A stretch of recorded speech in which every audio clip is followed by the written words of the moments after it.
Yeah. So this is basically how it is. So there's like a mute button there. Yep. We're the only participant there. So essentially, oops, you can choose what you're sharing as well. So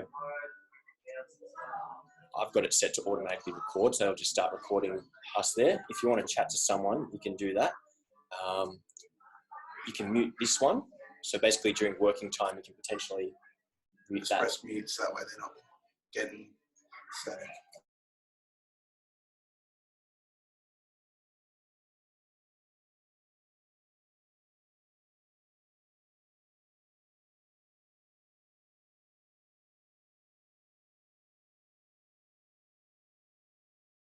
Mute them like that. I think it's set to mute automatically. So that'll sort of stop people like talking while we're going. Yeah, we're getting like a feedback loop happening. So if it gets to the point where we're using this from home, will you be able to go one-on-one with people in the chat there as well? There is a way. I'm just not exactly sure how. Yeah, you can split them up into like meeting rooms or things like that. Yeah. So, but just at a basic level, we'll just record it, see what happens. If, for example, you have two people and there's one person logged on, then you can just get them to show, or there's a way you can pin them. So more. So there's an option. Generally, every user comes along the top there, and you can just click on their photo and go pin or something like that. Cool. And I might just tell everyone, like, I know this is a bit obnoxious having this here, but that's all right. We've got to figure it out. Got to adapt. Yeah. And just strategically placing chairs and things like that too. And I might be able to do it from like an iPad next time or something like that, and just have them stand in the middle rather than right up the front. And they see it as a front way. Oh, you're already set up? Yep. Because I was about to say, Frank has space to note and Jake only has one. Yep. But you're also we can walk this out easy. Yeah. Yeah. So will it be okay to broadcast from those? It should be fine. It's just what happens if 5 more people, like how many people are meant to be in? 4 total. Yeah, and Frank has more. Frank's got 3. Yeah, he's got 3, and not everyone is here yet. So Tahir should be here because he will be. Should Frank have max 4? No, he has more than that. He has 5 or 6. Okay, well let's pop Frank in here. I potentially have 5, but yeah, I've only Heath's not here, so I could only max. Yeah, Heath's not going to be here. Yeah.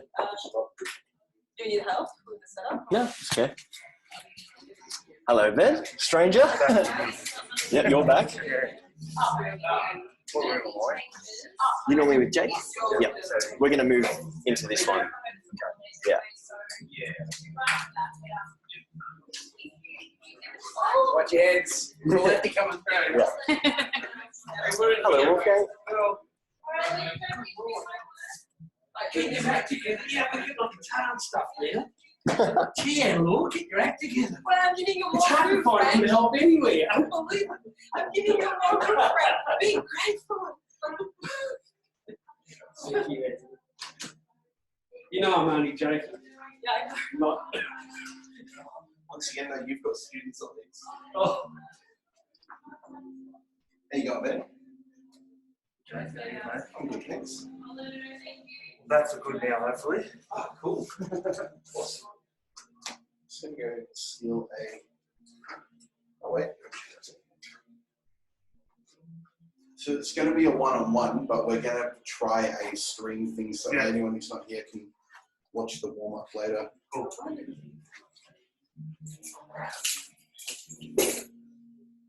So I almost had it all written up, but just couldn't remember again. Excuse me, Ben. Sorry, Jake, I'm coming up behind you there. Might be on if he's not come in, but let's see what happens. Have you had many pull out? Well, not so far. Just Heath works in a hospital, so he's just flat out. Yeah, flat out and taking it easy. Oh, okay. Yeah. We're experimenting with Zoom broadcasting. Yeah. So that's running live right now. But in the event you want to, things go, shit hits the fan or whatever, then what we'll do is just broadcast it live or send you recordings if you can't join in live. So you just home doing nothing. Yeah. Just log on at your normal time and we'll attempt to do that kind of thing. Yeah, I've got to use Zoom tomorrow for work. I haven't set it up yet. Obviously reasonably easy.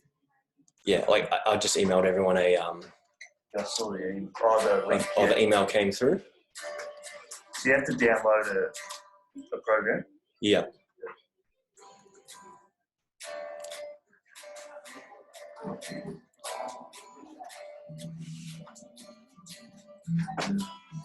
Hello, Kieran.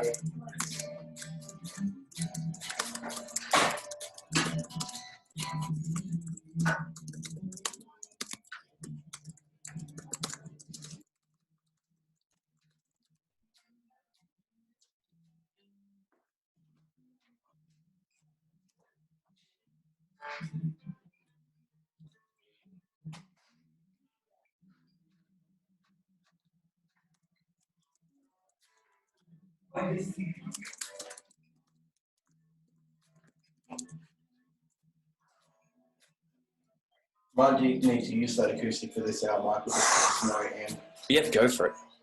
I'm teaching the metal group, so they're gonna have no interest in me playing that.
This might look familiar.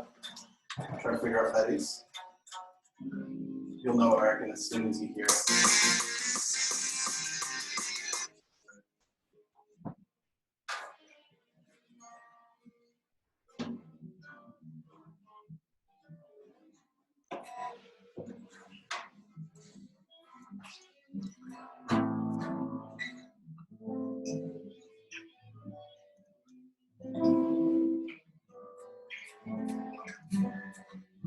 You were here the other day from one of my theory classes, weren't you, Karen?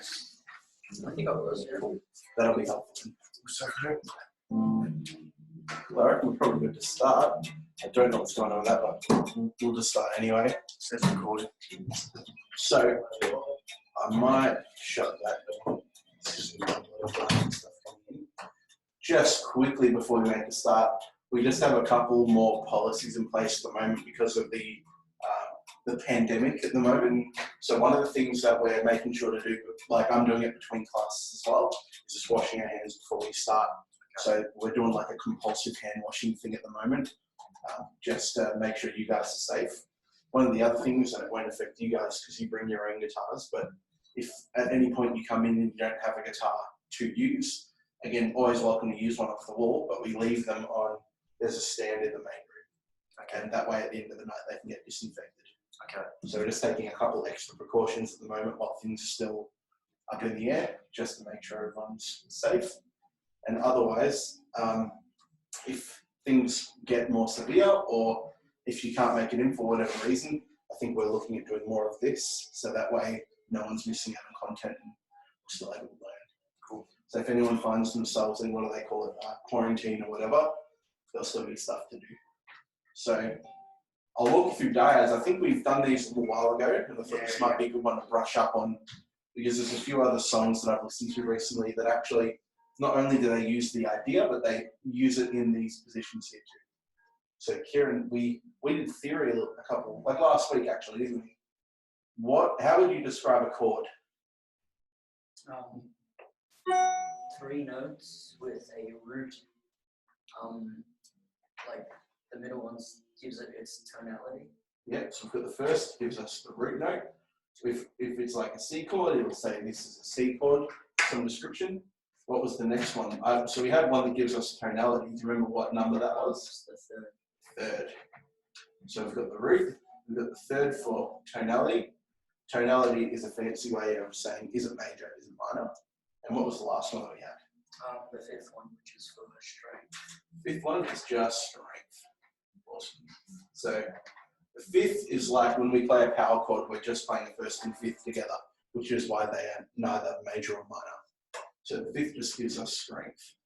Do you remember the name of this kind of chord? A triad. Triad. So we call this one a triad, and that is because we have 3 components that make our chord. When we're looking at Diads, we're just looking at these 2 together. So a lot of artists will use 2 notes. They don't have as much of a rich harmony as a full chord, but they can be used to, it's kind of like playing a melody and then adding a harmony on top. That's kind of more how it would sound. So if I just play string 4, I've got,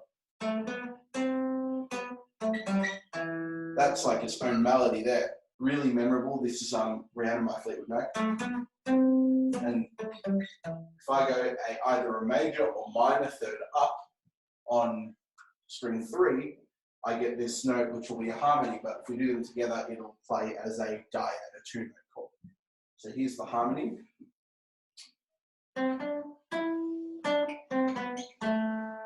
And together, we actually add a little more harmony by playing the open 5th string as well. And that'll sound like this.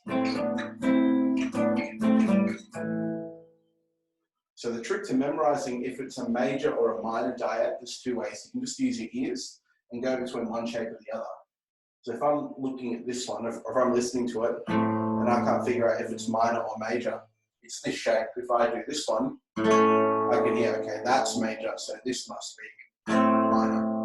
That's the first distinction. The other one is if you're on strings 6, 5, 5, 4, 3, no, 6, 5, 5, 4, 4, 3, and 2 and 1, the actual shapes will mean major if they're together and minor if they're apart, like this.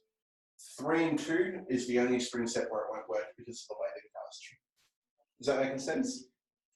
Cool. So I'll quickly just give you one more run through of this, and I'll show you that's the minor shape and the major. We've got minor, minor, major, minor, minor, major, and then we've actually got a 4th there as well.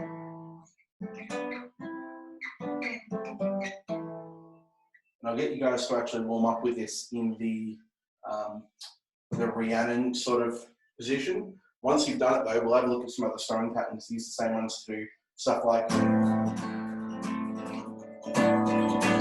chop suey by System of a Down. And there's a Slipknot song called Snuff, which has like a little solo, isn't it? So we'll start here and then we'll So the other chord that we have in this riff here, it looks like an open power chord there. But if we're just looking at this note here as if it were the root note, ignoring the sort of open string there, it's actually a 4th. So when we look at our intervals, we see how if this dot was in the same place, let's say that's fret 7 on both.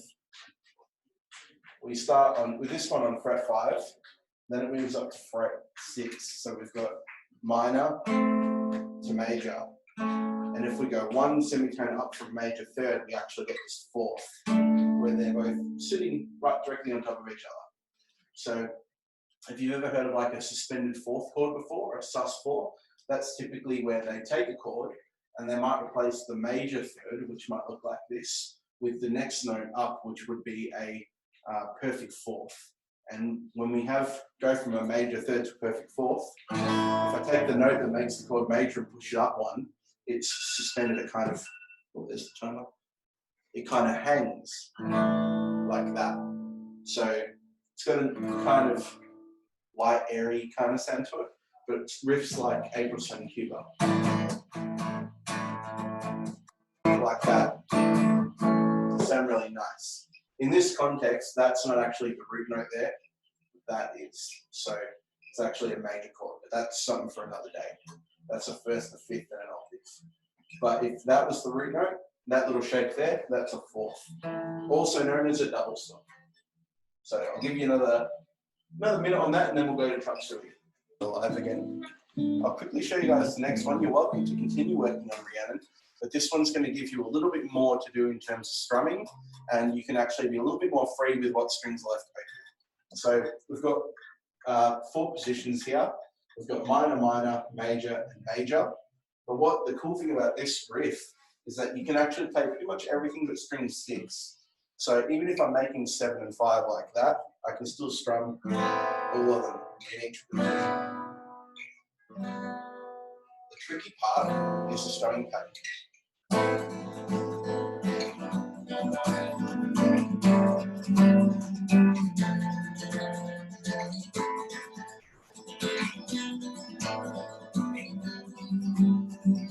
Down, down, down, down, down, down, down.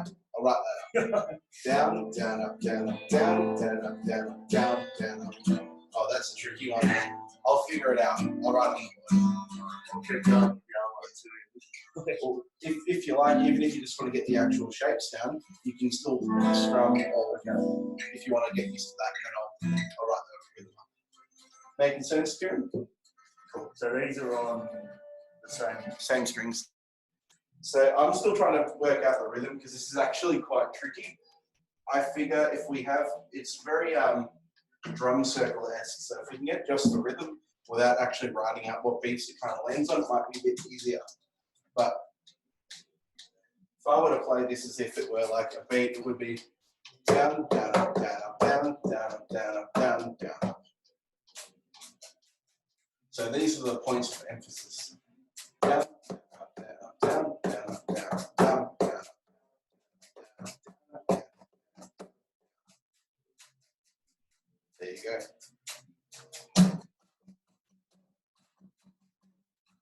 Up, down, up, down, up, down, down, down, down, down.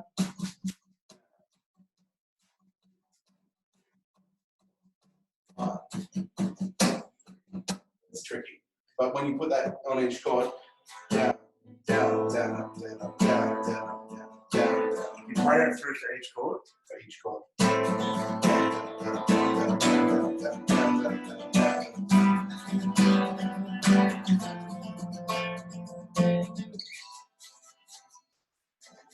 Alright, I'll just still leave it the last sort of piece of content here, and then we'll get stuck back into our bookwork.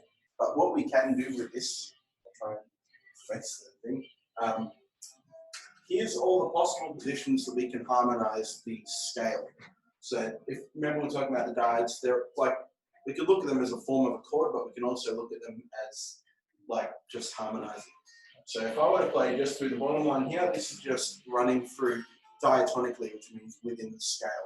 I think this will be the key of A minor as well. So we've got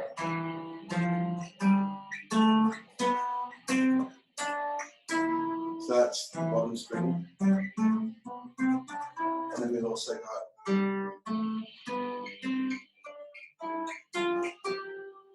then paired together we've got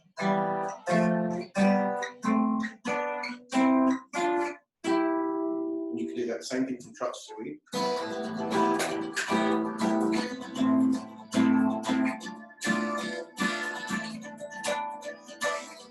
Make your own riffs that way, or you can go the route that Fleetwood Mac did and do a finger picking thing and go.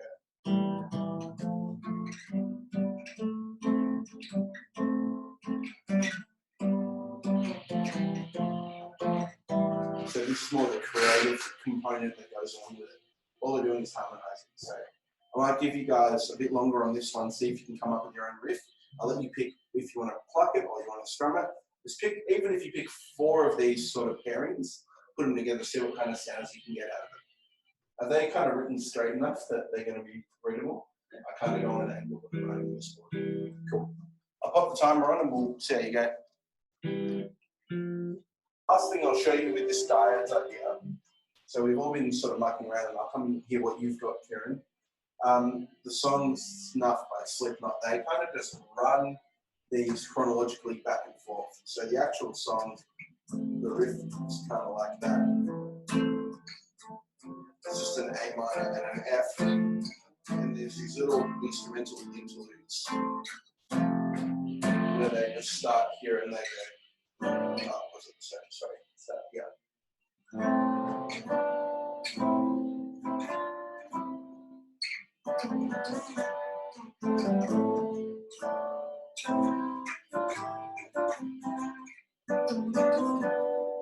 That's like the whole solo here. And all it is moving back and forth. So the last context you can use this in, and I'll try not to keep it, it sounds a bit mopey because it's all minor. But let's say you're doing like a bluesy kind of solo, and you're using your minor pentatonic, especially from that position.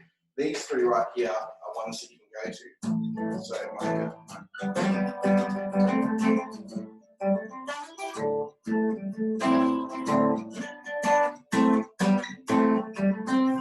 So sort of mixing in your pentatonic licks in some of your A minor Diads. It almost sounds like pirate music.